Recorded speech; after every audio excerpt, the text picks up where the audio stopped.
Hey, what's up guys? This is Claytown here, and I'm giving you my spoiler review of Batman v Superman: Dawn of Justice. Here we go. First, we gotta talk about Ben Affleck's Batman. What can we say about him? Ben Affleck's Batman, in my opinion, is flawless. I mean, at first I hated that he was okay with like killing but like after seeing the movie, like he doesn't kill 100 people, and he's not like a brutal murderer. And honestly, most of the kills, quote unquote, were more like indirect, like manslaughter or whatever. It wasn't like brutal murder or whatever. After Bruce losing Robin at the hands of the Joker, beating the crap out of him, maybe Jason Todd. We're not really sure on that yet. And possibly Barbara Gordon getting paralyzed. We haven't really officially confirmed Jenna Malone as Barbara Gordon, but I really think that will be the case. It's understandable that he's kind of gone a little bit. He's kind of let go on his whole code of killing. Definitely is the last resort, but not so much in this movie. It, he's demoralized and lost. It's honestly that's what it comes down to, which is why he is okay with murdering, or not murdering, killing his enemies in sometimes brutal ways. Like at one point, he pretty much crushes some guys in a car with another car that he like hooks onto with his uh, grapple gun type deal. I do think at some point they do need to kind of back off from Batman killing because if and I really think they will in the under the Red Hood storyline, the whole not killing is kind of a very important aspect of that story, and that's really what it seemed like they could be doing with the Batman solo film. And if he continues to still kill, it kind of is harder to do that whole story because if he still kills, why didn't he kill the Joker? So, and I think the fact that he has killed in the past that can kind of help reinforce him when he talks to Jason Todd, if it is Jason Todd they use in the Red Hood story, which they better.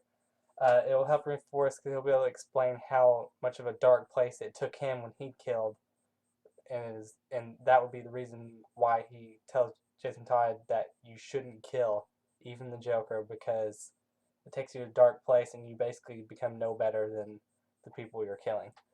So yeah, overall, Batfleck, he is literally the Batman we've all needed and deserved for decades. Gal Gadot as Wonder Woman, literally, she stole the show in pretty much every scene she was in, and she really was probably it. She actually was in not a lot of scenes, but when she was on screen, your focus was on her. She was by far the one of my favorite parts of this movie.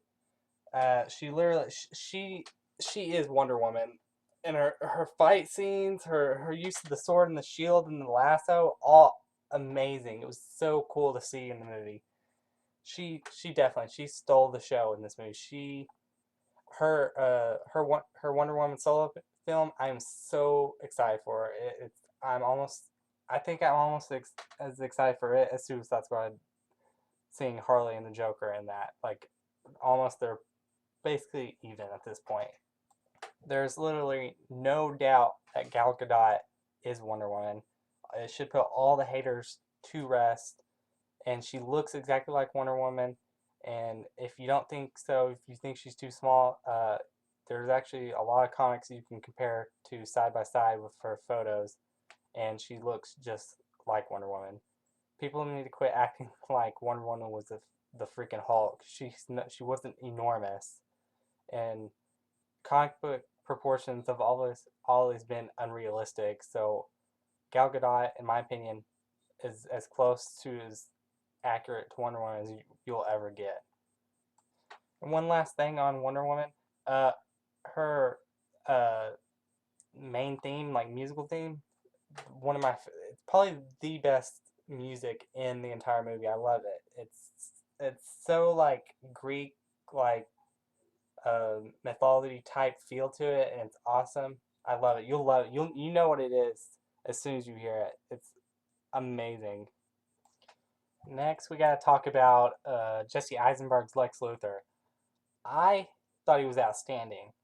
He he was the evil mastermind, just like the comic books. He pulled the strings from the the background. He basically escalated the uh, fight between Batman and Superman. He was controlling it until they came on. Basically, were he put them on a collision course, basically to the point where eventually they would have to fight, which was awesome.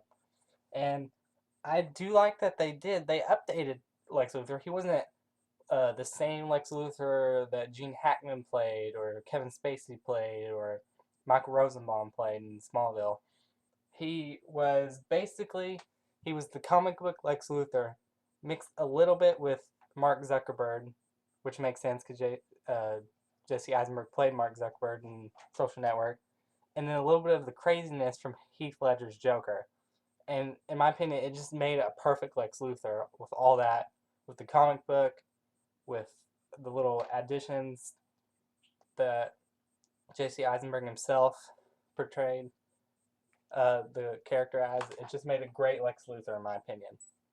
And I liked, I also hit just behind Wonder Woman's theme as my favorite is Lex Luthor's theme, because it's like a distorted, if you really listen, it's a distorted version of the Man of Steel theme. And that's what I love about it, because he's Superman's ultimate enemy. So it's he's he's the opposite of Superman. He's he's he's a human being, but he's like the least human of a human being.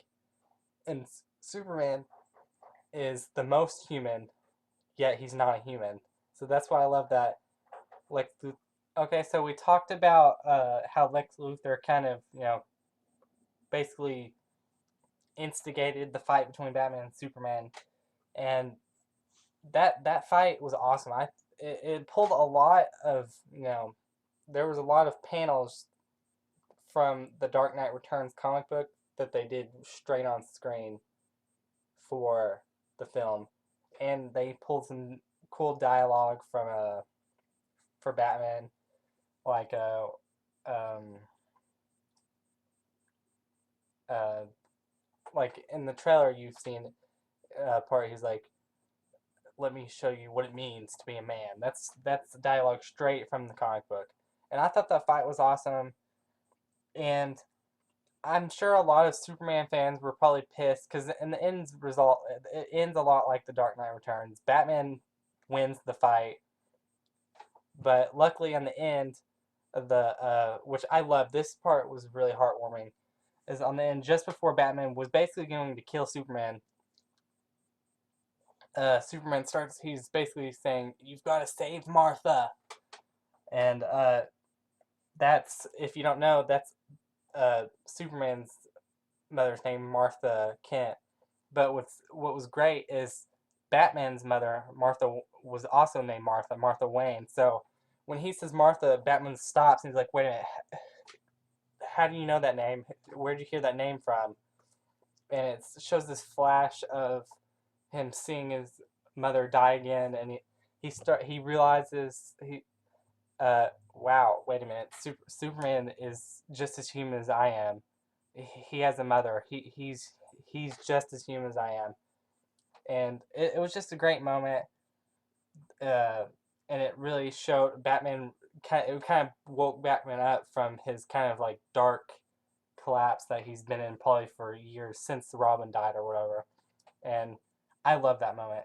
And that whole the fight scene all the way up to that, oh, it was perfectly executed. The next thing we got to talk about, it's one of the big controversial things that is Doomsday. That was a pretty controversial, his reveal in the trailer, and a lot of people, it was very mixed on, people were like, oh, he doesn't look like Doomsday, he looks like uh, Abomination or a Ninja Turtle or whatever. I was like, whatever, he literally was just born, and that was played out in the movie. He actually looked even worse, quote unquote, than that when he was first came out. And basically, Superman and him are duking it out, and eventually Superman flies them up into space, and then they both get blown up by a nuke, and Superman kind of gets basically reduced to a skeleton. Doomsday basically falls all the way back down, and he basically evolves and grows starts growing the spikes and stuff, and looks like he did in the trailer. And Batman's basically flying around in his ship, flying away, and then he gets stuck there, and there's that moment in the trailer where he's like, "Oh shit!" But right as before Doomsday destroys him with the laser blast, it's Wonder Woman jumps right in front of the shield, or not shield, her cuffs, wherever blocks the laser blast, and it starts playing her theme. That's awesome. And from that point on, the Doomsday fight's awesome. Like Wonder Woman pulls out her sword and shield, and she's kicking his butt. And meanwhile, Superman's slowly healing in space, and basically at a point, pretty much right after Woman shows up, and she first like attacks Doomsday when she leaps through there with her and goes and slashes at her or slashes at him. Superman then comes right after and flies from things and boom hits Doomsday in the back.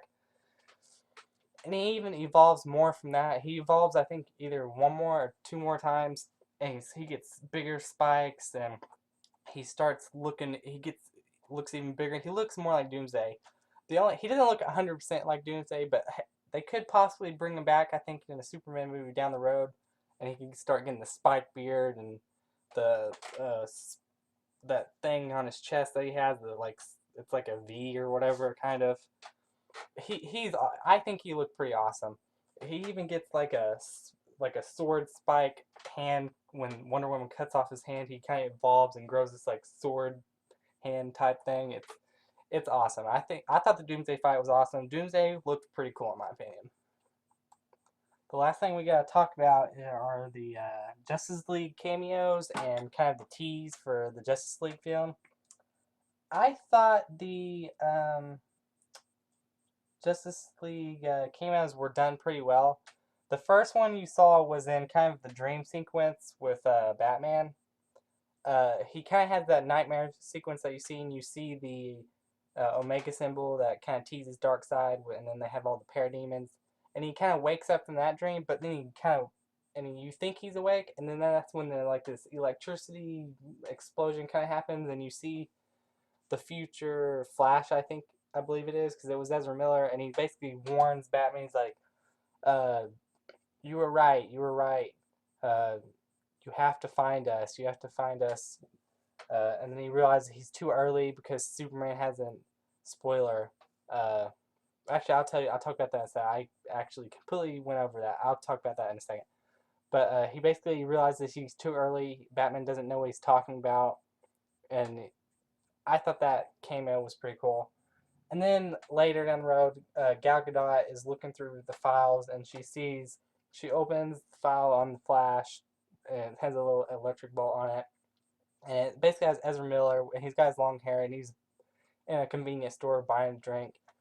And you see it's all on like a security camera. And then it shows like a robber come in, hold a gun up at the cashier. Ezra Miller looks back, and then you see him go, and I guess take the robber out or whatever and rush back. And then when he gets back to everything, you see that he was giving off electricity and the lights flicker. And that was pretty cool. And then I think you see the Aquaman one next, and it's basically this underwater camera, and it's looking, and it's really dark. And then you see Aquaman, Jason Momoa, kind of creep out, and you see him, and he's kind of looking at the camera, looking around. Then he pulls out his trident and goes, and hits the camera, and then it shows a wide shot of him going speeding through the water. That was a pretty awesome. That I think was my favorite cameo. And then the other one was Cyborg, and it basically this one really kind of sets up Doomsday too, because it's Cyborg in the background. You see that he's basically just a torso up, and even then and then half of his head is already covered. with like a metal plate, I guess. And it's his father talking. And he's basically like he's talking about stuff, and then it kind of flashes forward, and it shows that he's got a mother box, which those are basically like uh, things that Darkseid has that basically I think sets up. I don't know. I'm not exactly an expert on it. Like I guess like the boom tubes or whatever, so he can basically warp straight through the planet and kind of take over it, kind of rule it or whatever. And it kind of the mother box kind of activates and it starts to merge with a cyborg, which is played by Ray Fisher, and he gets his like starts getting his robot legs and stuff, and then basically dad runs to the camera and shuts it off before you'll see much more. That cameo is pretty awesome. That's definitely a Justice League setup, which I really think that basically, from what it looks like, they're really aiming for the new 52 Justice League origin for the Justice League film, which I think that would be awesome. The last thing I really got to talk about is Superman. I was gonna do him before the Justice League cameos, but now I thought about it, he was where I'm just gonna say it, Death Superman. I kind of was expecting it at first because it was like Doomsday. That's the character that killed Superman in the comic books. But I was like, they might. I think they're gonna save that for a solo Superman film. They'll bring Doomsday back for a solo Superman film. But I was very surprised that they killed him off at the end of this movie, and I liked the way they killed off because he was the one. He sacrificed himself for humanity, and it showed his human side. And in this movie, it really did. It showed Superman's human side, which is really what I will say was lacking in Man of Steel. You didn't see as much of his human side, and it showed. This movie showed what makes him a hero. It's his human side. It's not all his OP superpowers. It's his humanity, and that really showed in this film. And I did love at the end of the film um,